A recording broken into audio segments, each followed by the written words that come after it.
अब आते हैं इंपॉर्टेंट जो आज का टॉपिक है, that is your routes law. ठीक है ना। राउट्स लॉ पे आपको न्यूमेरिकल भी काफी प्रैक्टिस करना है, और जो सॉल्यूशन मैंने बोला था ना first part of the chapter, वो यहीं से आप बोल सकते हो प्रैक्टिकल मायने में स्टार्ट होता है, और इसी का यूज आगे आता रहेगा।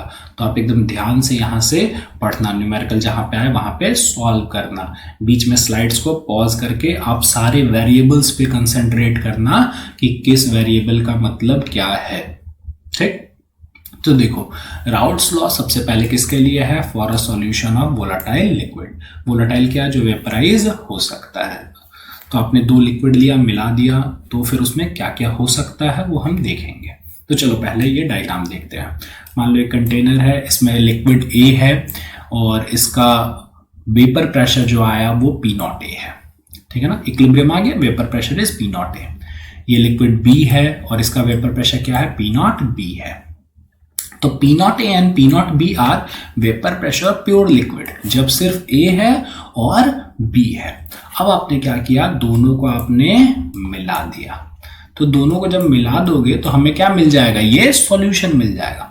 मान लो इसमें आपने 2 मोल ऑफ A डाला है, 3 मोल ऑफ B डाला है।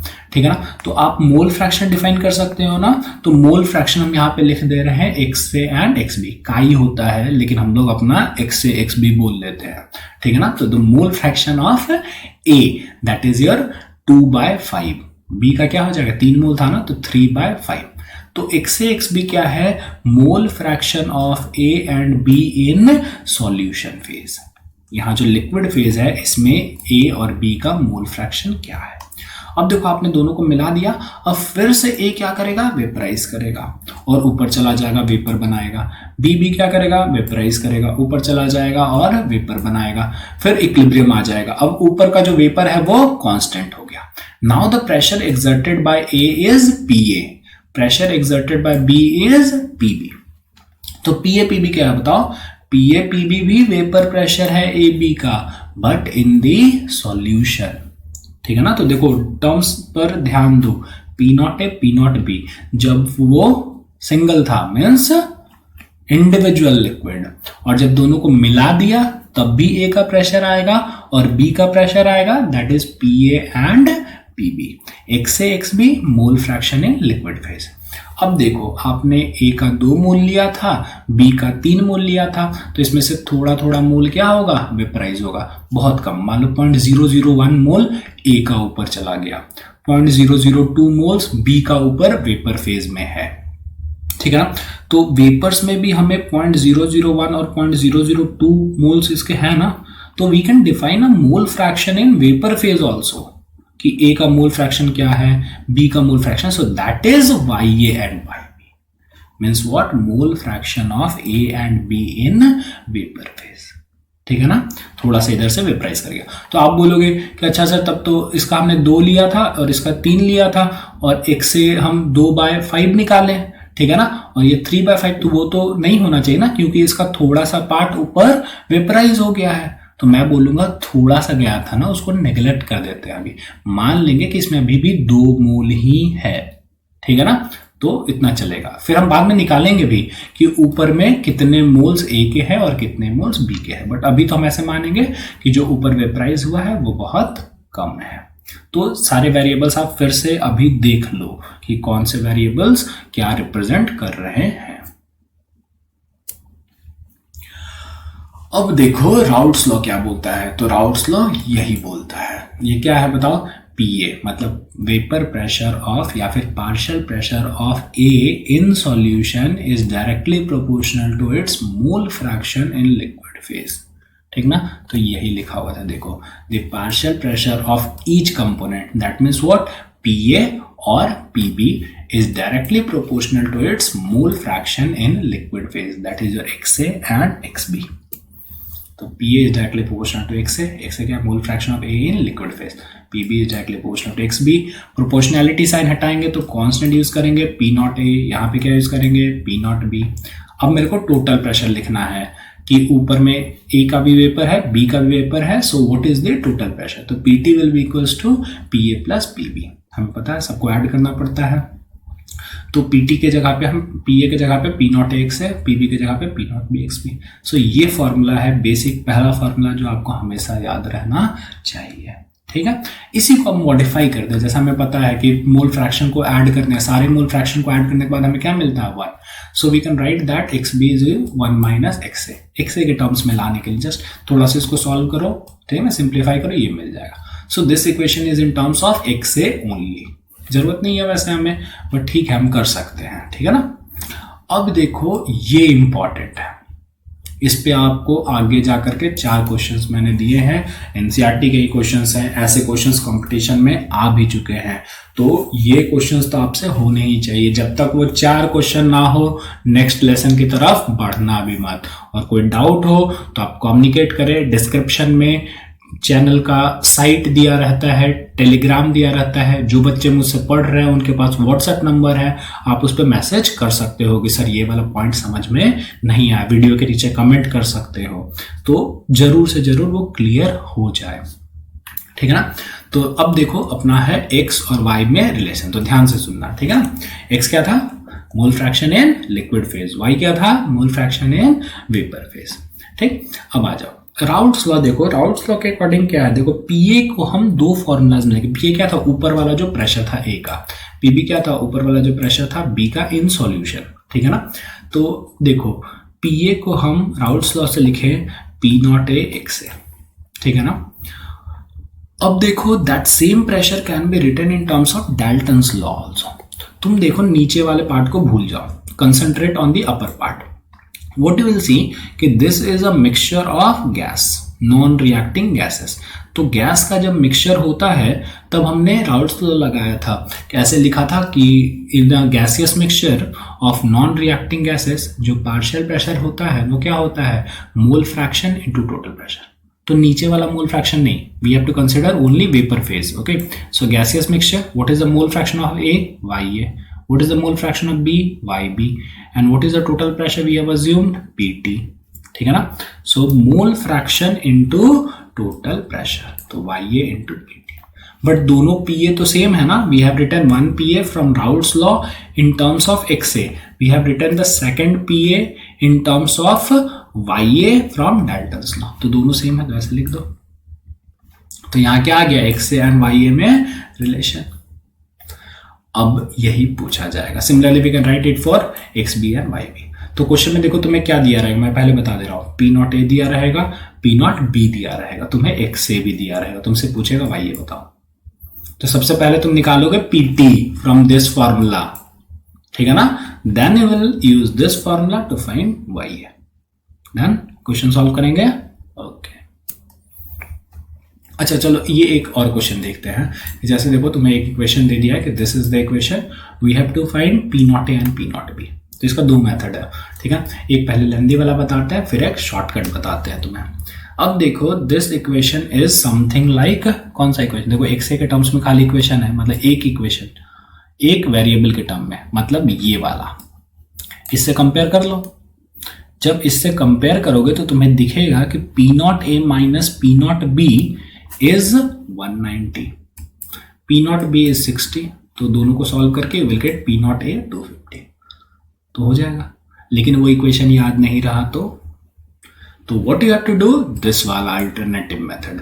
इसमें सिंपल देखो हमें क्या करना है, एक्स ए को अज्यूम 1, एक्स ए को 1 लिखा मीन्स एक्स बी इज 0, मतलब क्या, उधर सिर्फ A है, उधर क्या है, सिर्फ A है, और सिर्फ A होगा तो टोटल प्रेशर जो होगा वो किसके बराबर होगा, पी नॉट ए के बराबर, क्योंकि what, p naught a is what, when vapour pressure of pure a, and x a 1 है मतलब सिर्फ ए है, बी है ही नहीं।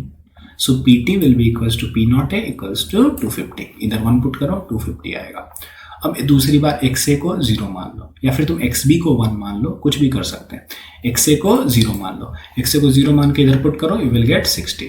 एक्स ए को 0 माना मीन्स व्हाट, कि a is not present, we are having only b, ठीक है ना। So p t will be equals to P naught b 60, ठीक। अब देखो ये एक 2-4 लाइन का दिया हुआ है जो कि स्कूल में पूछता है 1 मार्क्स में, ठीक है ना, कभी कभी दे देता है, और वाइवा में भी पूछते हैं वो प्रैक्टिकल्स में कि अच्छा बताओ कि how Raoult's law is a special case of Henry's law. तो 1 नंबर का आपको वो चाहिए, वो भी नहीं छोड़ना हमें, तो ये भी पढ़ के जाओ। अब देखो Raoult's law is a special case of Henry's law कैसे है। राउल्ट्स लॉ किसके लिए था? For 2 volatile liquid solution. Henry's law क्या था? Gas in liquid. डिफरेंस क्या चीज का है? इसमें दोनों लिक्विड है और इसमें एक गैस है और एक लिक्विड है, यही ना। अब देखो, assume that in Raoult's law we are having 2 liquid ना, assume that one of the liquid is so much volatile that it exists as gas। एक लिक्विड इतना ज्यादा वोलाटाइल है कि वो गैस की तरह रहता है। तो ये कौन सा कंडीशन हो गया बताओ? Gas in liquid. तो कहां पहुंच गए तुम? हेनरीज लॉ, ठीक है ना। तो that's why we say that Raoult's law is a special case of Henry's law, ठीक है ना। वेरिएबल्स में थोड़ा फर्क आएगा सिर्फ, यहां पे हम राउल्ट्स लॉ में we use constant P naught A, in Henry's law we use constant K H. देख लेना दोनों सेम है, P is equals to P naught A X है और यहां पे P is equals to K H X, ठीक है ना। तो के एच और पी नॉट ए ये दोनों बस कांस्टेंट का डिफरेंस है, ठीक है ना। सो कब होगा Raoult's law Henry law? when one of the liquid is so much volatile that it exists as gas, so it becomes gas in liquid। अब देखो ये इक्वेशन हम थोड़ा सा एक्स्ट्रा करना चाहते हैं कि जैसे हमें पता है, देखो XA plus XB equals to 1 होता है, ठीक है ना। XA की वैल्यू हमने लिख दी इन टर्म्स ऑफ Y। कौन सा इक्वेशन? वही जो कंपेयर किया था हमने। यहां से देखो XA लिख सकते हैं ना, XA is YA PT by P naught A, तो यही लिख दिया बस। तो XA की जगह पुट कर दिया, YB की जगह पुट कर दिया, ये 1 आ गया, फिर PT को इधर लिखा जाता है। तो बस ये लिखने का क्या है पता है कि इससे पहले we have written PT in terms of XA and XB, this time we are writing PT in terms of YA and YB, that's it, nothing more, ठीक है। अब चलो ग्राफ बनाते हैं। तो देखो ये ग्राफ इंपॉर्टेंट है, आपको राउल्ट्स लॉ पूछा जाएगा डेफिनेशन, तो ये ग्राफ बना करके सपोर्ट करना है, तब जाकर के CBSE में मिलेगा मार्क्स पूरा, ठीक है। तो देखो इसमें क्या है कि इसमें 3 लाइन हमने ड्रॉ किया है और 3 इक्वेशन अपने पास। 3 इक्वेशन क्या क्या है पहले मैं वो बता देता हूं आपको। एक इक्वेशन ये है, PA का ग्राफ ड्रॉ करेंगे XA के टर्म्स में। तो देखो ये स्ट्रेट लाइन आएगा y equals to mx passing through origin, ठीक है ना। PB y equals to mx। और तीसरा ग्राफ हमें ड्रॉ करना है ये लाइन का, PT का, ठीक है ना। तो तीनों स्ट्रेट लाइन आएगा। आप इसमें ग्राफ कैसे ड्रॉ करते हैं मैथ्स में तो जानते ही हो, स्ट्रेट लाइंस पढ़ा था। एक बार XA को 0 पुट करो, एक बार XA को 1 पुट करो, ऐसे ही एक बार XB को 0 पुट करो, 1 पुट करो यहाँ पे भी, तो आपको यही ग्राफ मिल जाएगा। देखो ये PA के लिए ग्राफ है, इधर XA इज 0, तो एक बार 0 पुट करो, यू विल गेट PA 0। जब XA को 1 पुट करोगे तो PA will be equals to P naught A. जब XB को 0 पुट करोगे यहाँ पे तो PB विल बी 0, और जब XB को 1 पुट करोगे सेकंड वाले इक्वेशन में तो PB will be P not be, और फिर थर्ड वाले इक्वेशन में यही कोई भी एक वैल्यू पुट कर लो, आइदर XA और XB, तो यू विल गेट कि यहाँ से यहाँ तक लाइन ज्वाइन कर देना है, ठीक है ना। अब देखो हमने ऐसा माना है कि P not A is more than P not B। This means what? कि we have assumed that A is more volatile। तुम इसको इधर P नॉट A को नीचे और P नॉट B को ऊपर भी लिख सकते थे। In that case you have assumed that B is more volatile। तो कुछ भी assume कर सकते हो, यहाँ पे हमने A को ज्यादा volatile माना है, means what? कि A will have more vapor pressure। अच्छा एक और पॉइंट है जो अभी बाद में न्यूमेरिकल में आएगा, मैं आपको बताऊंगा, ठीक है ना। ये एक सिंपल सा न्यूमेरिकल देख सकते हो, खुद से भी ट्राई कर लो पहले, फिर सॉल्यूशन देखना।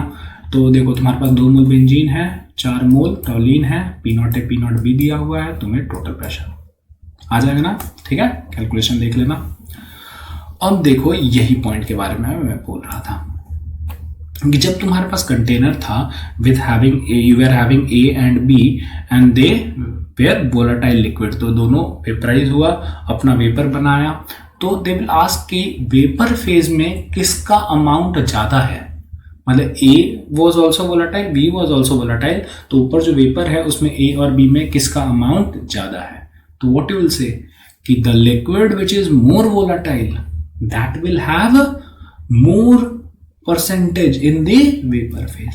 तो vapour phase will be rich in component which is more volatile. तो ज्यादा वोलाटाइल वाला होगा वो ज्यादा ऊपर होगा, and the less volatile will be downward in the solution. ठीक है.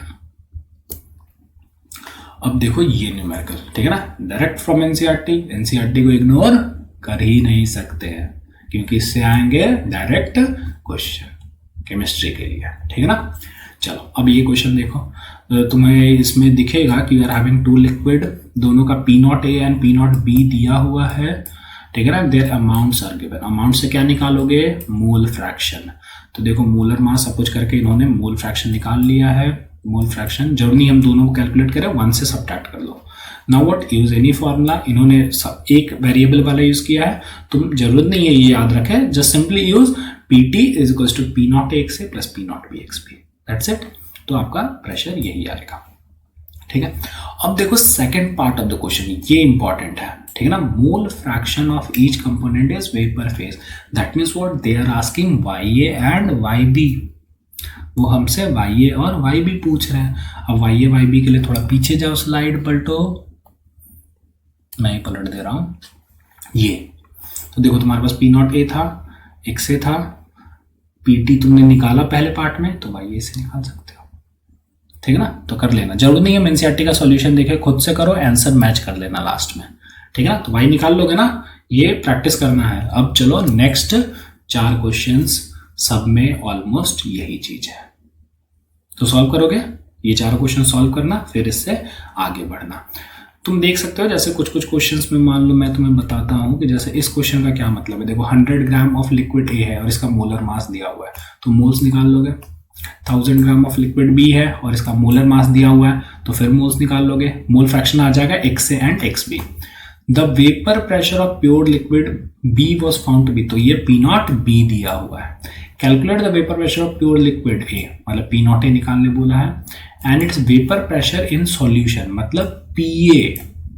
ठीक है ना. और टोटल तुम्हें दिया हुआ है, तो टोटल दिया हुआ है, XA XB दिया हुआ है, P0B दिया हुआ है, सिर्फ P0A ही तो अननोन है, तो P0A निकाल लो.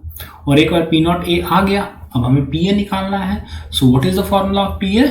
P0A XA. बस. तो ये 4 क्वेश्चन जरूर से जरूर कर लेना. अब आ जाओ नेक्स्ट पार्ट में.